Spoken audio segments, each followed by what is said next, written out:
Desde el deceso de su santidad Pío XII, afirmamos la vacancia de la sede de Pedro. Ante esta realidad, emerge la herejía del conclavismo, una propuesta de cónclaves alternativos para la elección papal que consideramos una solución ilegítima y radicalmente opuesta a la tradición apostólica y al magisterio constante de la Iglesia. Incluso bajo nuestra convicción de la vacancia, el conclavismo representa una desviación inaceptable. En el presente análisis, nos dedicaremos a refutar esta postura conclavista mediante argumentos sólidos provenientes de la teología, la historia eclesiástica y las enseñanzas magisteriales. Dejaremos de lado, por ahora, la cuestión de la invalidez e ilicitud del falso clero sedevacantista, temas ya abordados en detalle en otros contenidos de nuestro canal y blog. San Flaviano, patriarca de Constantinopla, sentenció con profunda sabiduría: rota la disciplina eclesiástica, perece la fe, y aun los mismos buenos están divididos. Estas palabras resuenan con especial fuerza al considerar la elección del romano pontífice, un acto de central importancia para la vida de la Iglesia católica. A lo largo de los siglos, este proceso ha sido objeto de una minuciosa regulación, precisamente para salvaguardar su legitimidad y preservar la esencial unidad eclesial. El magisterio de la Iglesia ha establecido, de manera inequívoca, que la potestad de elegir al sucesor de Pedro reside única y exclusivamente en el Colegio de Cardenales. Esta disposición no es una mera formalidad, sino que refleja la tradición apostólica viva y las normas cuidadosamente definidas por los concilios ecuménicos y las constituciones papales a lo largo de la historia. Esta exclusividad, que reconoce el papel central del papado como fundamento visible de la Iglesia, se gestó desde los albores del cristianismo hasta su consolidación definitiva bajo el pontificado de su santidad Pío XII. Este desarrollo histórico revela cómo la firme disciplina impuesta por los romanos pontífices, a través de sucesivas normativas y decisiones magisteriales, consolidó progresivamente a los cardenales en su rol de electores específicamente designados. El Abbé Dominique Bowix en su Tractatus de Curia Romana dice que los cardenales datan en cuanto al oficio o cargo propio de ellos, desde el tiempo de los apóstoles, e imitan al colegio apostólico como senado o consejo de San Pedro. Estos clérigos eran además los que gobernaban la Iglesia sede vacante y hacían la elección del sucesor en la cátedra apostólica, como asegura Dominique Bowix en dicho tratado. Aquellos clérigos que funcionaban al lado del sumo pontífice en los tiempos primitivos y en la forma indicada, eran los que entonces, o poco después se conocieron con el nombre de presbiterio, y últimamente con el de colegio de cardenales. Esto se haya comprobado por documentos irrecusables de la antigüedad, bastando a este objeto citar las siguientes palabras de su santidad Eugenio IV, 1431 a 1447, que dice: et si jus dignitatis nomen, quod modo inius est, ab initio primitivae ecclesiae nonita expressum fuit, officium tamen ipsum habeatus Petrou, eiusque successoribus institutum evadante invenies. Aunque el nombre de esta dignidad, que ahora se usa, no se expresó así desde el comienzo de la Iglesia primitiva, sin embargo, encontraréis claramente que el oficio mismo fue instituido por el beato Pedro y sus sucesores. Desde el siglo VIII se llamó cardenales únicamente a los miembros del presbiterio o cabildo de la Santa Iglesia Romana y de las catedrales. El título de cardenal está reservado, de mucho tiempo a esta parte, a los clérigos mayores de la Iglesia Romana. Se cita una constitución de su santidad Pío V, su fecha 15 de febrero de 1568, en la que se abrogan todos los privilegios concedidos para usar el título de cardenal a otros que los de la Iglesia Romana. En los primeros siglos, la elección del Papa seguía el modelo de las elecciones episcopales. El clero romano, junto con los obispos vecinos y el pueblo romano, participaba en la designación del sucesor de Pedro, un reflejo de la práctica apostólica donde la comunidad eclesial tenía voz. Sin embargo, esta participación abierta dio lugar a disputas y división, cuando la intervención de laicos y clérigos externos complicó la sucesión.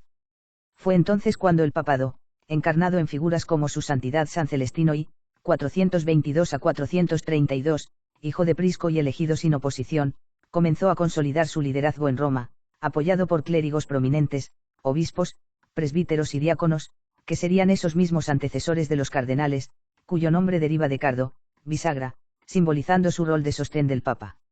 El decreto in nomine Domini de su santidad Nicolás II, 1059, marcó un hito al restringir la elección a los cardenales obispos, con participación secundaria del clero y el pueblo romano, sentando las bases de un proceso más ordenado.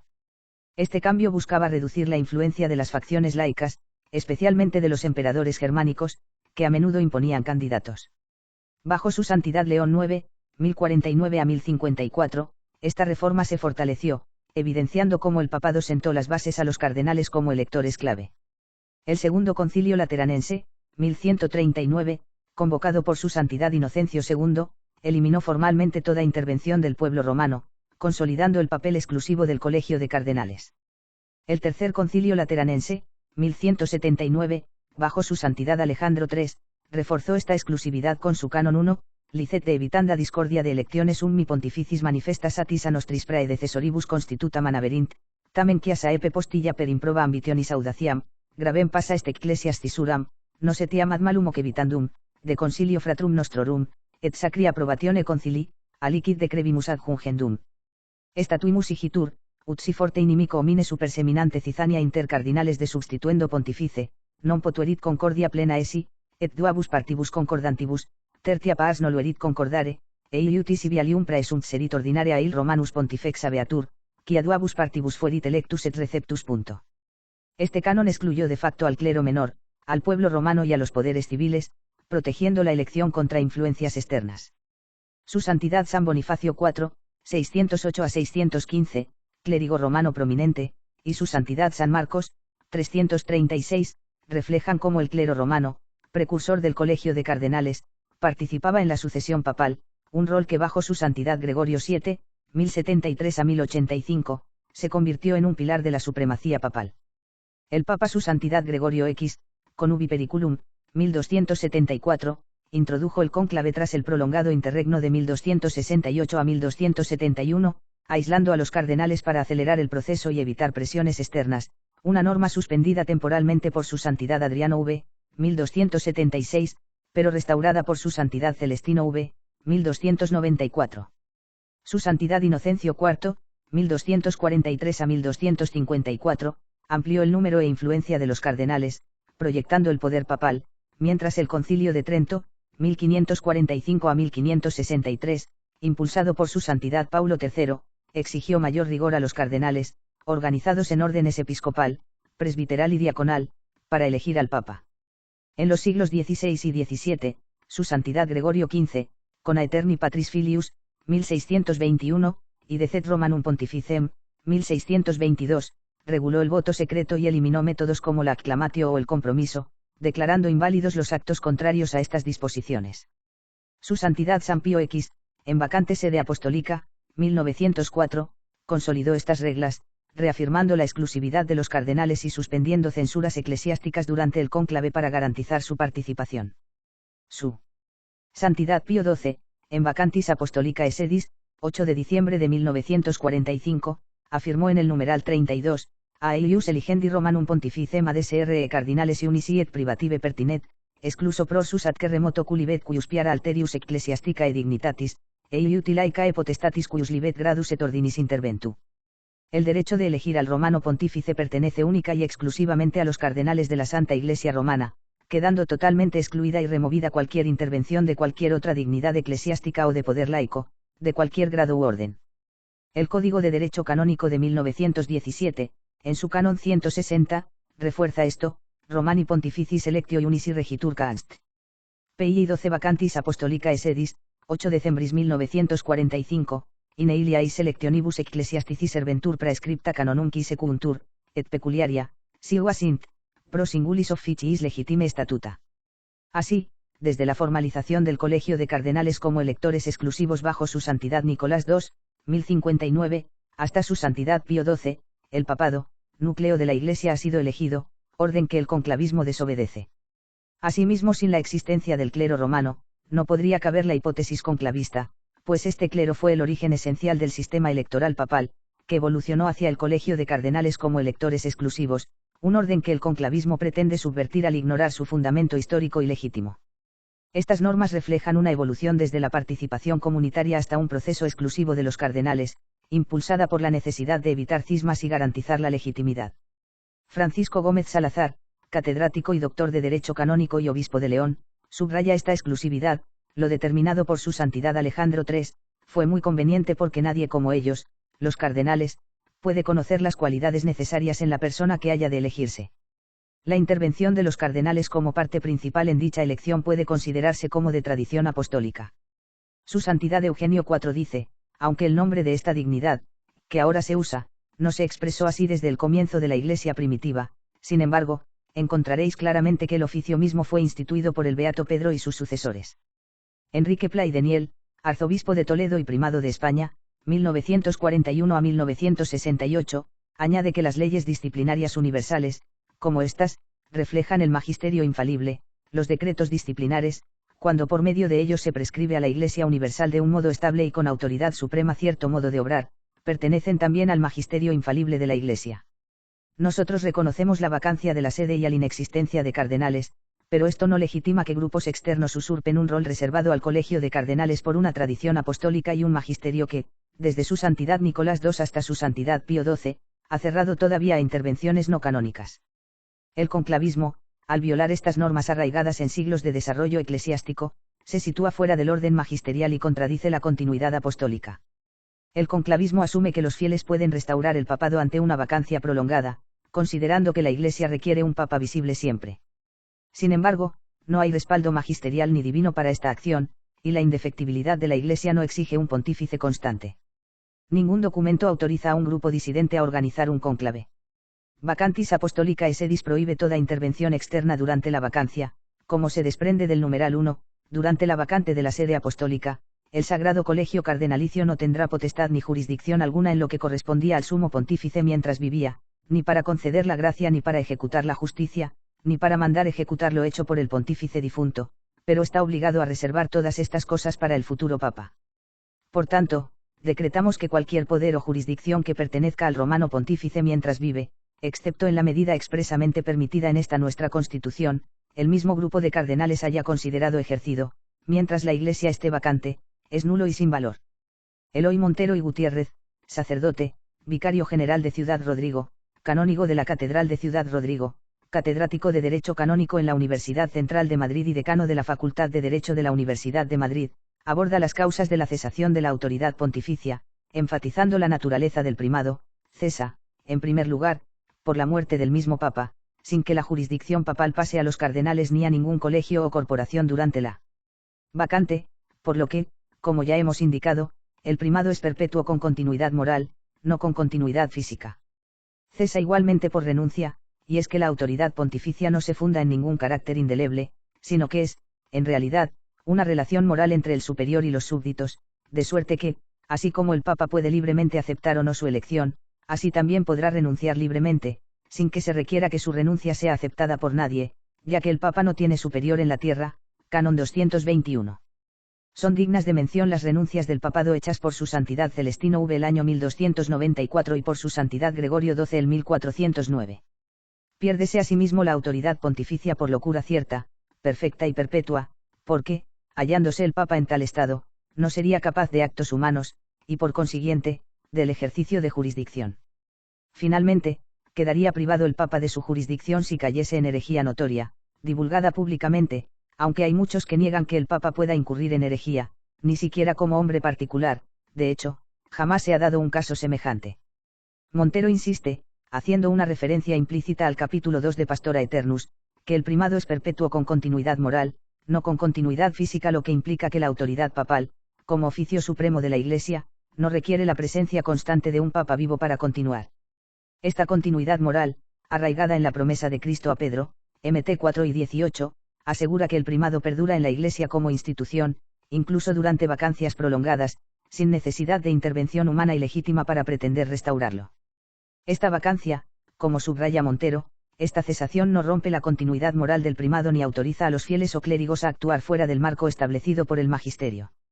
La Iglesia ha soportado interregnos históricos, como el de 1268 a 1271, sin que ello implicara la necesidad de cónclaves alternativos, confiando en la providencia divina para proveer un sucesor legítimo a través de los cardenales.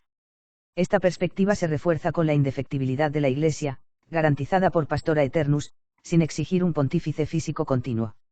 Vacantis Apostolica Sedis reconoce que la Iglesia continúa durante la vacancia, y el Código de Derecho Canónico de 1917, Canon 221, confirma la libertad de renuncia papal sin prever excepciones que justifiquen intervenciones externas. El conclavismo, al pretender forzar una continuidad física del primado mediante elecciones no canónicas, ignora esta distinción teológica y la confianza en la providencia divina. Ni las escrituras ni la tradición establecen un mandato para que los fieles o los obispos sustituyan al colegio de cardenales, y nosotros creemos que la fe se mantiene en los restos fieles, sin necesidad de forzar un papa, como lo demuestran los interregnos históricos, y mucho menos a aquellos que no han entrado por la puerta del redil. Su Santidad Pío V, el 10 de marzo de 1791, afirmó, que la Iglesia ha creído siempre que la disciplina estaba estrechamente ligada con el dogma, y que jamás puede ser variada sino por la autoridad de la Iglesia, ne que debere quandocunque, ne cacunque variari, sed sola ecclesiastica potestate. Asimismo, nos dice Yves Alexandre de Marbeuf, arzobispo de Lyon, dogma católico es que la disciplina universal no puede variarse sino por la misma autoridad que la estableció, es decir, por la de la Iglesia, oráculo pronunciado también por los concilios de Trento, sesión 21, canon 2, y de Constanza, sesión 13. Avenda est proleu quam non licet reprobare, e iutis in ecclesiae auctoritate mutare, y añade es un dogma católico que para ser pastor legítimo es necesaria la misión canónica, y que a solo el romano pontífice, como quien tiene de derecho divino el primado de jurisdicción, es a quien toca dar la institución y la confirmación canónica a los arzobispos y obispos.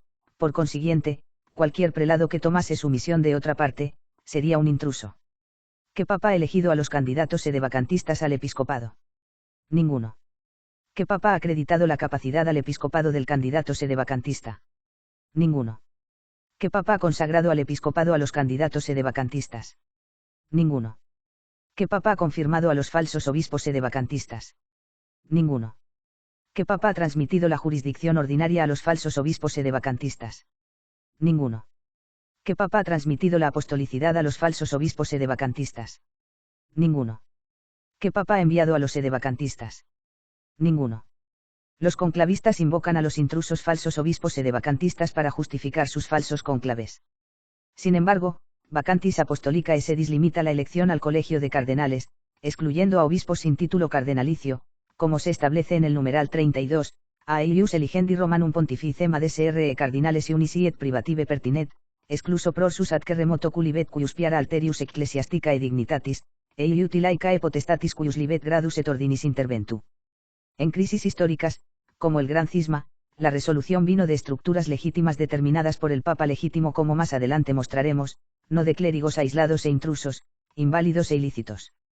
El conclavismo fragmenta la unidad de la Iglesia. Los falsos papas conclavistas crean sectas rivales.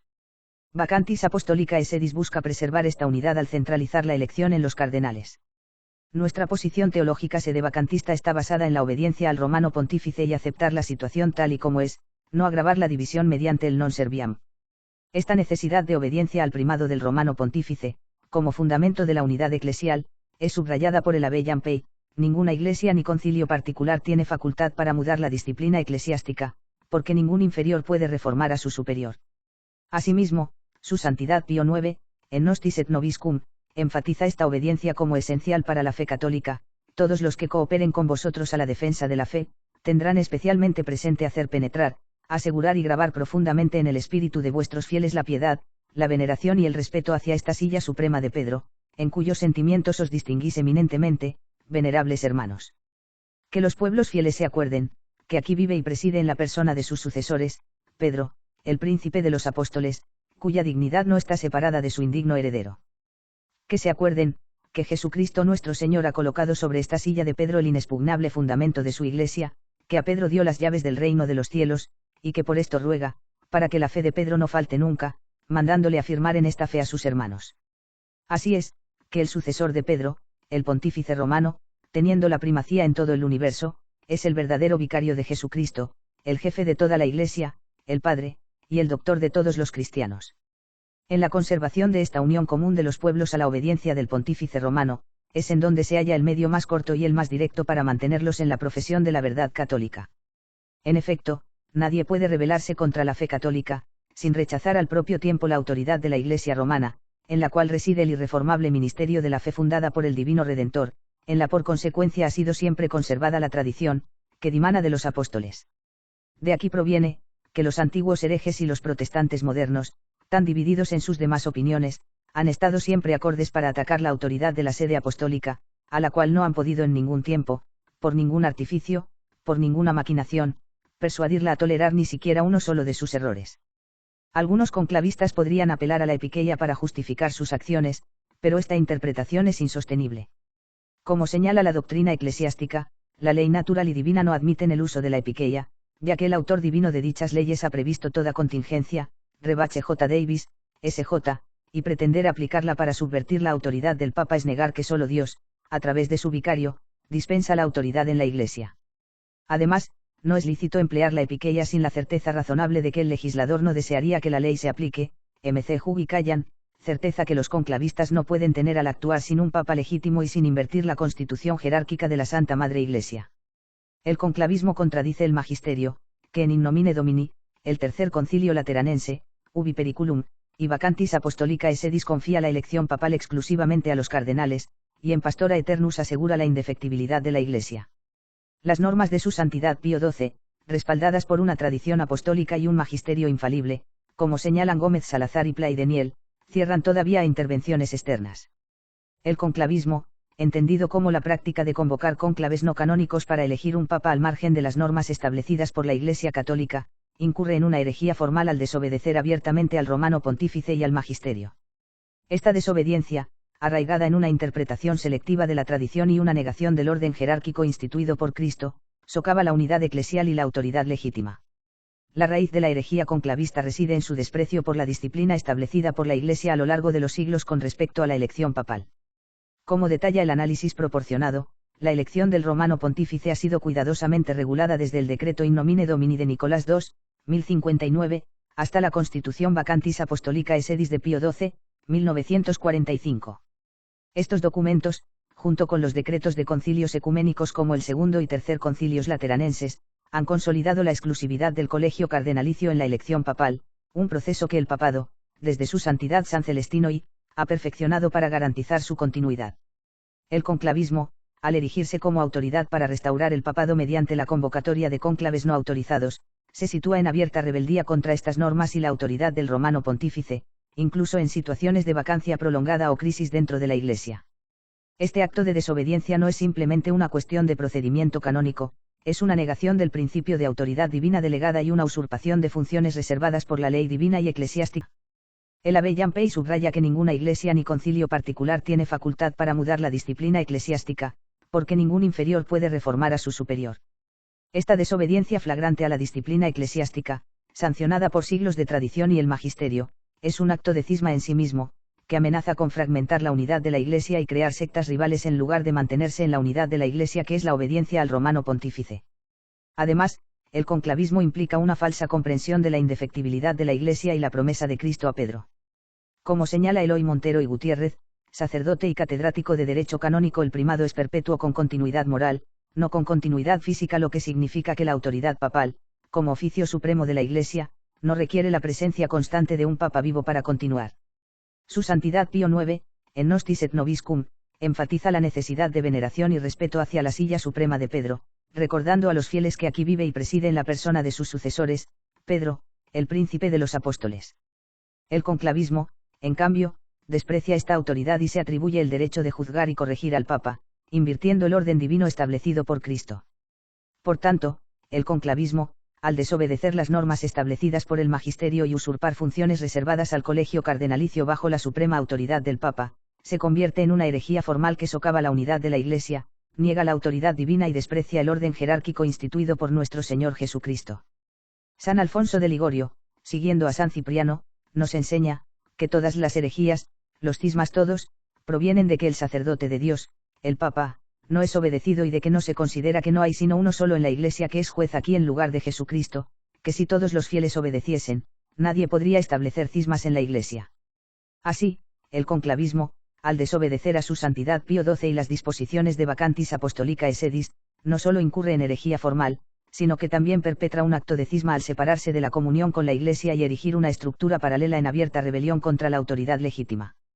Esta desobediencia a la disciplina establecida y la negación del principio de unidad eclesial constituyen una grave ofensa contra la fe católica. Así lo determina el canon 13252: escismática toda persona que después de haber recibido el bautismo y conservando el nombre de cristiano se niega a someterse al sumo pontífice.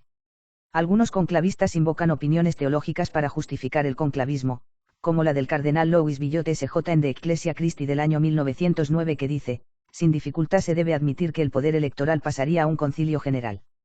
Porque, en tal caso la ley natural prescribe que el poder atribuido a un superior desciende para el poder inmediato inferior, porque es indispensable para la supervivencia de la sociedad y para evitar las tribulaciones de una necesidad extrema.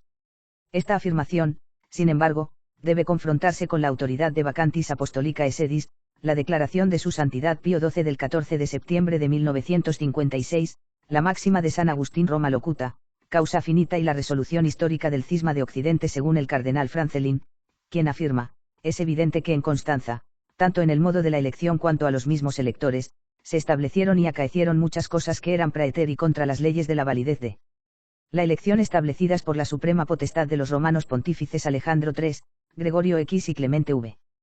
Pero esta modificación y suspensión de las leyes de la suprema potestad no pudo haber sucedido sino por la suprema potestad misma del romano pontífice. Este mismo cardenal es citado por Villot en líneas posteriores, la cita esgrimida por los conclavistas. Villot alude explícitamente al cisma de Occidente y plantea una hipótesis teórica: si el mecanismo ordinario de elección papal, el colegio de cardenales, no está disponible, la ley natural permitiría que un concilio general, considerado legítimo, asumiera el poder electoral para preservar la Iglesia, como ocurrió en el concilio de Constanza. En dicho concilio, su Santidad Gregorio XII, como papa legítimo, lo convocó y, a través de su representante Malatesta, presentó su renuncia espontánea al papado. Posteriormente, una vez elegido legítimamente, su Santidad Martín V reconoció y confirmó los decretos expedidos por el concilio en la forma acostumbrada, relativos a asuntos de fe y salvación de las almas, como los dirigidos contra Wycliffe y Hus, según lo declaró explícitamente en la sesión final del 22 de abril de 1418. Villot añade líneas más abajo de la cita secuestrada por el conclavismo: Quinimou, electionem Martini V, non expropria autoritate concili Constantiensis factam fuise, sed ex facultatibus expresse concessis a legitimo pontifice Gregorio XII, ante quam papatui renunciaret, nunc capud eruditos fere procerto o abetur, cuya traducción es: se considera hoy casi seguro entre los estudiosos que la elección de Martín V no se hizo por la autoridad propia del concilio de Constanza, sino en virtud de las facultades expresamente concedidas por el legítimo Papa Gregorio XII, antes de que renunciara al papado. Por tanto, toda apelación al cardenal Villot por parte de los conclavistas carece de fundamento, pues su hipótesis teológica requiere un concilio ecuménico legítimo, convocado y autorizado por un papa legítimo, y no la farsa ilegítima que pretenden llevar a cabo. Asimismo, otras opiniones teológicas históricas, como las del cardenal Tomás Cayetano de Bio y Francisco de Vitoria Op., han sido invocadas para justificar el conclavismo.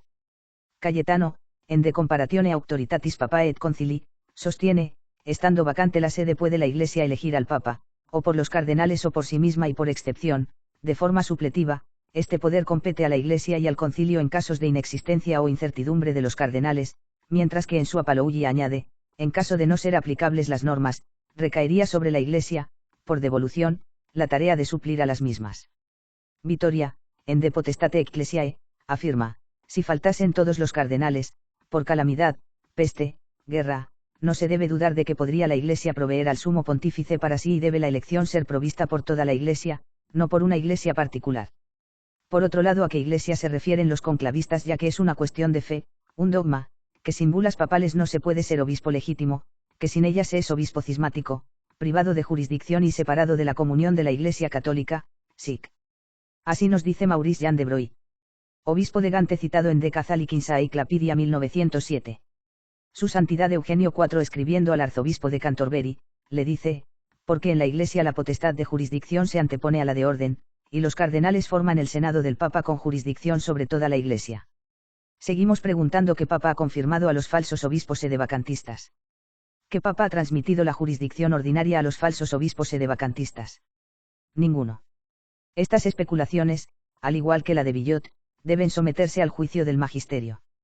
Su Santidad Pío XII, en un discurso pronunciado el viernes 14 de septiembre de 1956, establece un principio definitivo: por tanto, lo decisivo para el conocimiento de la verdad no es la opinio theologorum, sino el sensus ecclesiae. Lo contrario sería convertir a los teólogos casi en magistri magisterii, lo cual es un error evidente. Las reflexiones de Villot, Cayetano y Vitoria, aunque valiosas en su contexto como hipótesis teológicas, representan meras opiniones de teólogos, opinio theologorum, que no poseen la autoridad del sensus ecclesiae, expresado en las normas magisterials como vacantis apostolicae sedis. Esta Constitución, al declarar nulo e inválido cualquier acto contrario a sus disposiciones bajo la suprema autoridad del Papa, sic, refleja la voluntad explícita y sobrenaturalmente guiada de la Iglesia, superando las especulaciones individuales. Pretender que las teorías de estos teólogos justifiquen el conclavismo es, según la advertencia de Pío XII, un error manifiesto que invierte el orden jerárquico, colocando las opiniones humanas por encima de la autoridad divina delegada al romano pontífice. La Constitución Vacantis Apostolicae Sedis de su Santidad Pío XII no es un documento menor, sino que porta una solemnidad, solemne, que resuena con la gravedad de los pronunciamientos ex cátedra. Su autoridad emana de la plenitud apostólica del Sumo Pontífice, de Apostolicae Nostrae Potestatis Plenitudine, estableciendo normas universales para la Iglesia en un asunto de suprema importancia, la elección del vicario de Cristo. Esta solemnidad, comparable a la de un decreto infalible, se refleja en su propósito de preservar la unidad y la legitimidad del papado frente a cualquier intervención ilegítima, como la del conclavismo. Así lo expresa su Santidad Pío XII al introducirla. Nuestros predecesores, a lo largo de los siglos, tuvieron solemnemente por norma establecer y prescribir, con vigilancia constante, disposiciones saludables para el gravísimo cometido confiado divinamente a la Iglesia, a saber, la elección del sucesor del bienaventurado Pedro, príncipe de los apóstoles, quien en estas tierras desempeña las veces de Jesucristo, nuestro Señor y Salvador, y como supremo pastor y cabeza, apacienta y gobierna todo. El rebaño del Señor, nere hace praescribere, iugiter, saeculorum decursu, praedecesores nostri solemne abuerunt, hace proinde vigilanti cura incumbere et salubribus normis consuleres ategerunt per gravi negotio ecclesiae divinitus commiso, eligendi videlicet beati Petri apostolorum principis successorem, quiste interis Iesu Christi Domini nostri et salvatouris baesis gerat universum que Dominicum Gregem supremus pastor et caput pascat et regat. Esta declaración no solo subraya la continuidad histórica del magisterio, sino que reafirma con autoridad suprema un orden que ningún conclavista puede legítimamente desafiar. Como fieles católicos, estamos llamados a someternos con humildad y confianza a la voluntad de la Santísima Trinidad, Padre, Hijo y Espíritu Santo, que en su infinita sabiduría y providencia gobierna los tiempos y las épocas de la Iglesia y el mundo. La promesa de nuestro Señor Jesucristo, las puertas del infierno no prevalecerán contra ella, Mt 4 y 18, es sentencia unánime que esta promesa divina se refiere a la Iglesia universal y no a sus partes tomadas aisladamente, nos asegura la indefectibilidad de la esposa de Cristo, aun en medio de las tribulaciones y vacancia que la divina majestad ha permitido. El misterio de iniquidad, dice el reverendo Sylvester Berry, gradualmente desarrollado a través de los siglos, no puede ser totalmente consumado mientras permanezca el papado, sino ahora que lo detiene se ha quitado del medio. Durante el interregno, el hombre de pecado se rebelará en su furia contra la Iglesia. Es cuestión de historia que los periodos más desastrosos de la historia para la Iglesia fueron los tiempos cuando el trono papal estaba vacante, o cuando los antipapas se oponían a la cabeza legítima de la Iglesia. Asimismo será en los tiempos malos que vendrán. La Iglesia, privada de su pastor principal, debe buscar santuario en la soledad para ser guiada por el mismo Dios durante estos días de prueba, concluye el reverendo Sylvester Berry en su obra El Apocalipsis de San Juan con imprimatur de Monseñor James J. Harley, obispo de Columbus, el 15 de junio de 1921. No nos corresponde a nosotros, simples criaturas, forzar con nuestras manos lo que solo Dios uno y trino ha decidido en su designio eterno ni retorcer la disciplina que su vicario nos dejó. Aceptar con fe y paciencia los tiempos que Dios ha decretado es un acto de obediencia al romano pontífice y de fidelidad a la tradición apostólica, pues, como afirmó su Santidad Bonifacio VIII en Unam Sanctam, quien quiera, pues, resista a este poder así ordenado por Dios, a la ordenación de Dios resiste. Ahora bien, declaramos, decimos, definimos y pronunciamos que someterse al romano pontífice es de toda necesidad para la salvación de toda humana criatura. Esta verdad se reafirma con las palabras de su Santidad Pío IX en Pastora Eternus, proclamamos y declaramos, pues, que la Iglesia romana, por disposición del Señor, tiene el primado de la potestad ordinaria sobre todas las demás, y que esta potestad de jurisdicción del romano pontífice, verdadera potestad episcopal, es inmediata, todos, pastores y fieles, de cualquier rito y dignidad, están obligados, hacia él, por el deber de subordinación jerárquica y verdadera obediencia, no solo en lo relativo a la fe y las costumbres, sino también en lo relativo a la disciplina y gobierno de la Iglesia, en todo el mundo. De esta manera, habiendo salvaguardado la unidad de comunión y profesión de la misma fe con el romano pontífice, la Iglesia de Cristo será un solo rebaño bajo un solo pastor supremo. Esta es la doctrina de la verdad católica. Así, sabiendo que la Iglesia, guiada por el Espíritu Santo, perseverará hasta el fin de los siglos a la espera de la parusía de nuestro Señor, nos adherimos a esta verdad infalible, reconociendo que la sumisión al vicario de Cristo es el camino seguro hacia la salvación.